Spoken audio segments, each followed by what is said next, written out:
Hello and welcome to another video lecture. As you know, we are discussing about cell signaling. In the second lecture of this series, today we are going to discuss about signaling molecules. Signaling molecules, as you know, act as intermediators in cell-cell communication. They transmit signals from one cell to another cell. Here it is important to understand what is signal and what are molecules. Signal basically is information from the surroundings. As you know, if here it is a cell, and this cell can either be organism by itself in case of the unicellular organism, or it can be the part of a tissue in case of the multicellular organism. This cell is surrounded by external environment. Okay, so in this external environment we have hundreds, thousands of molecules.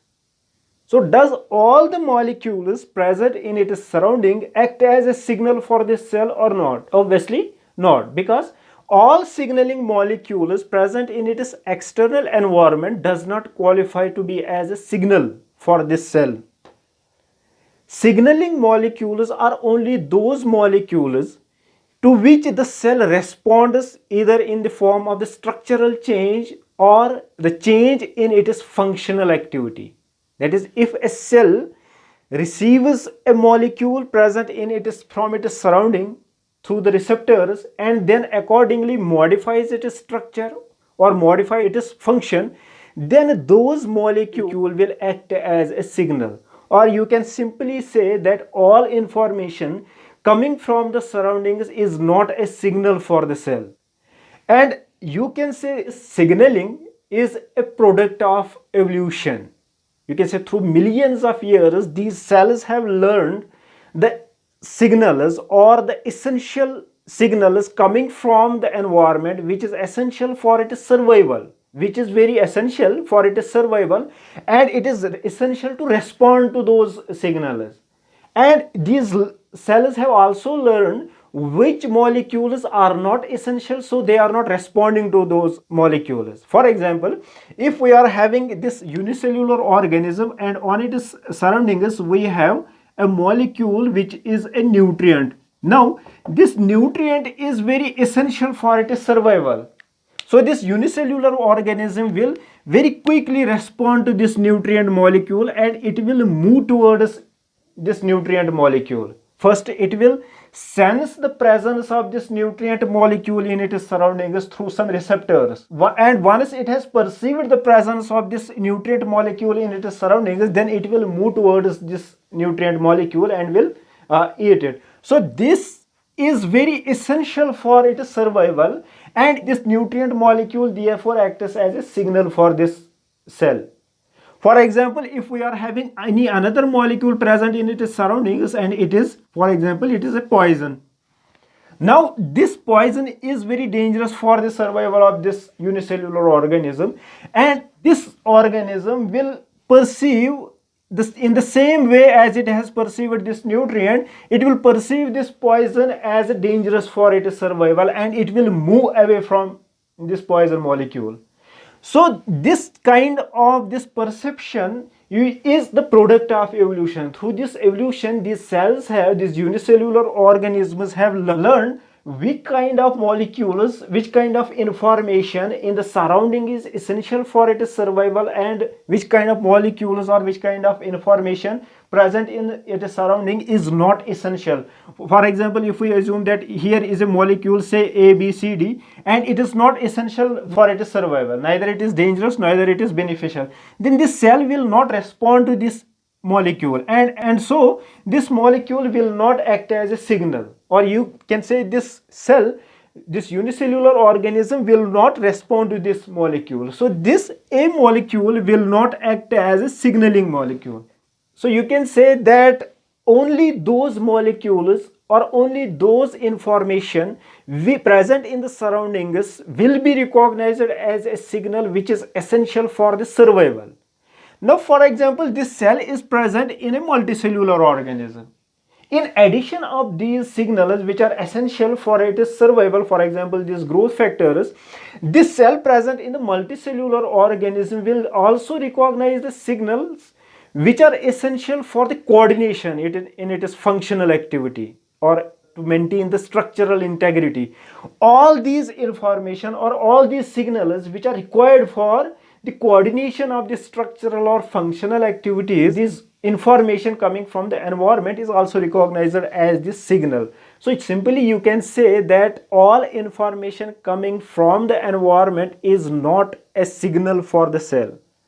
Only those information or only those signals coming from the environment which is received by the cell, and after the receiving, the cell has responded to this signal in the form of the structural change or the functional change. Only that information will act as a signal. All molecules present in the surroundings will not act as a signaling molecule. It is very highly specific. Only those molecules which are essential, which carries an essential information for the survival of the cell, for the structural or functional coordination in the multicellular organism, only those signaling molecules will act as a signal, and they will be recognized, they will be received as a signaling molecules. So you can say this cell surrounded by this environment having hundreds and thousands of molecules will receive only those molecules which are essential for the activity, for the survival, for the structural maintenance of this cell. Another important point to understand is this molecules. Usually in multicellular organisms, the signal is always carried by chemical messengers. That is, we are having some chemical molecules. These molecules can be proteins or amino acids. But there are some exceptions where the signal or the information from the environment is not always carried by the chemical messengers or chemical molecules. For example, we are having these light receptors or these touch receptors, or you can say sound wave receptors, or in our vascular system we have baroreceptors. In these cases we have physical factors like light, sound waves or pressure. This is the physical factor, physical force, and these physical forces act as signals. They are not carried by any chemical molecules. These signals coming through the physical forces, physical factors are then accordingly transduced into these chemicals or action potentials.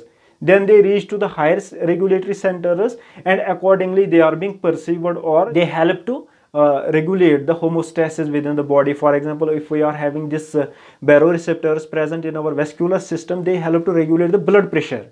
But this baroreceptor does not recognize any molecule. It recognizes the variation in the pressure. Pressure is the physical force. Same is the case with the sound receptor. Sound receptor receives the sound wave. Sound waves are not carried by any kind of a molecule. They are the physical factor, physical force that is being received by these cells and then converted into the action potentials, and then it reaches to the higher centers of this nervous system, and accordingly sound is perceived. So this signal is not always in the form of the chemical messengers. It can be any physical factor also. So here now it is clear to you that these signaling molecules, they carry information from the external environment, and to this information the cell is responding by changing its structure or by changing its functional activities. And as I said that the signal in multicellular organism is in majority cases carried by chemical messengers, or you can say the molecules. Now these signaling molecules have been broadly classified into two groups. They have been divided into two groups depending upon whether these signaling molecules are released into the extracellular matrix or not.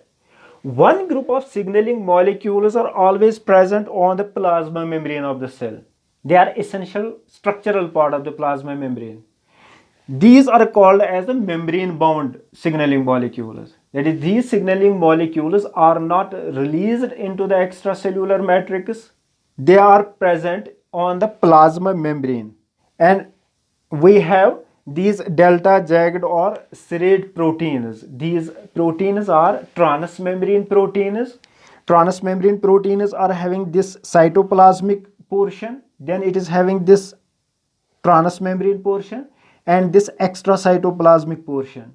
This extracytoplasmic portion is exposed on the outer surface of the cell, and through this extracytoplasmic portion, these signaling molecules bind with the receptor present in its immediate neighboring cell, and through this direct interaction, these signaling molecules can transfer signals to the neighboring cell.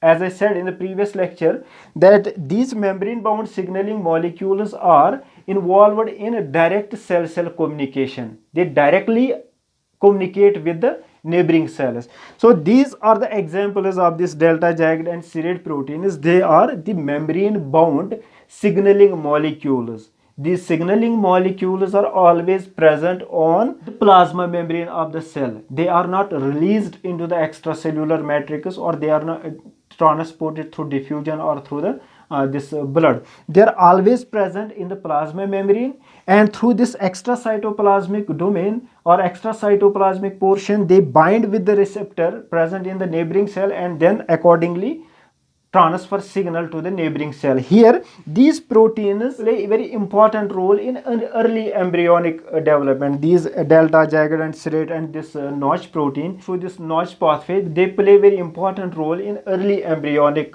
development. So these are the membrane bound signaling molecules. They are always present in the plasma membrane. Another group is this extracellular signaling molecules. Extracellular means that these signaling molecules are first synthesized by the cell, then these are not present on the plasma membrane, but they are released into the extracellular matrix. These extracellular signaling molecules have been broadly classified into two groups depending upon their solubility. One group is called as the hydrophobic and another is called as the hydrophilic. Hydrophobic signaling molecules are those molecules which are lipid soluble, and hydrophilic signaling molecules are those signaling molecules which are soluble in liquid, or you can say the water. They are not soluble in lipids. So these hydrophobic signaling molecules, they are soluble in lipids and they are insoluble in water. As these hydrophobic signaling molecules are soluble in lipids, and as you know, plasma membranes, they are composed of phospholipids. So these signaling molecules can easily pass through this plasma membrane. They can cross this plasma membrane by simple diffusion. If the concentration in the extracellular matrix is large as compared to the cytoplasm of the cell, they will easily diffuse through the plasma membrane and will enter into the cell. And these hydrophilic signaling molecules, as they are insoluble in the lipids, so they cannot pass through the plasma membrane. So accordingly, as they differ in the solubility, they have different modes of action, and we will discuss this mode of action of these signaling molecules in coming lectures. Here we will briefly discuss the difference between this hydrophilic and hydrophobic. Hydrophilic, these signaling molecules cannot pass through the plasma membrane, and these hydrophobic, these signaling molecules can easily pass through the plasma membrane. Now these hydrophobic signaling molecules include these steroid hormones or thyroid hormones, vitamin D3 or retinoic acid. These are hydrophobic signaling molecules. As you know, these steroid hormones, they are derived from the cholesterol. They are lipid soluble. Although in composition, these thyroid hormone or vitamin D3 and retinoic acid, they are different from these steroids, but they have similar mode of action. All these signaling molecules, they easily pass through the plasma membrane, and they have their receptors present in the cytoplasm of the cell. They can easily pass through the plasma membrane and they enter into the cytoplasm where they bind to the receptors. Or you can say the hydrophobic signaling molecules have their receptors present in the cytoplasm.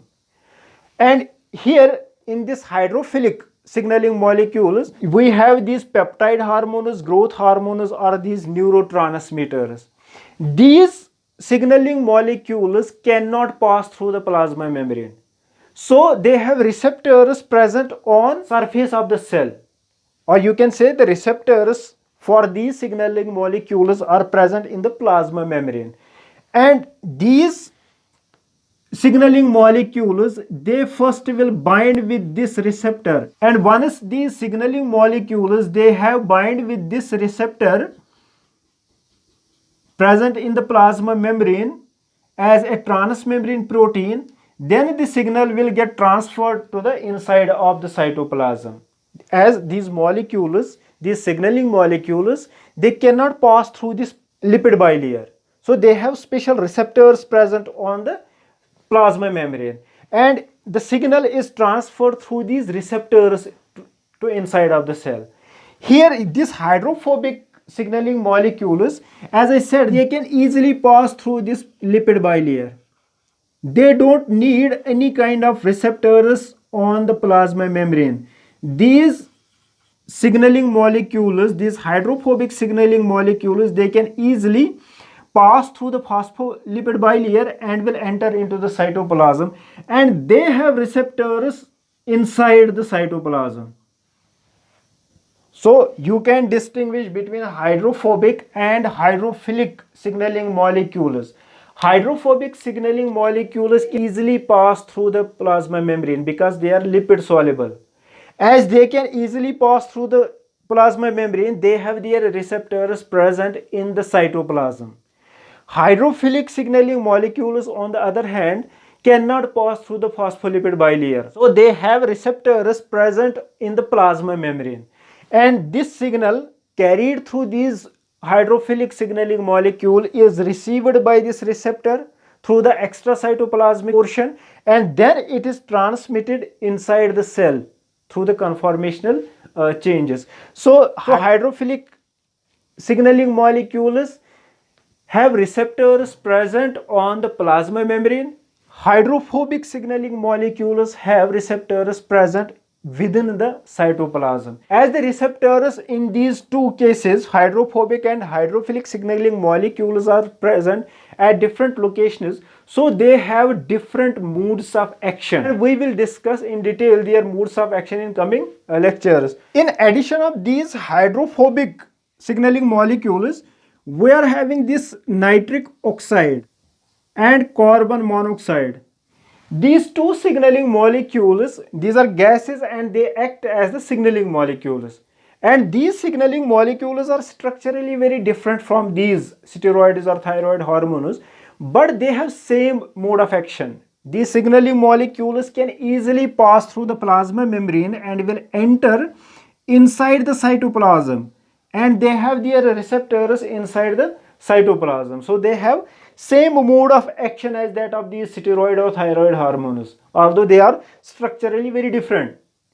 Same is the case with this hydrophilic. We have a class of signaling molecules called as icosanoids. These icosanoids are lipids, and these lipids have their receptors present on the plasma membrane.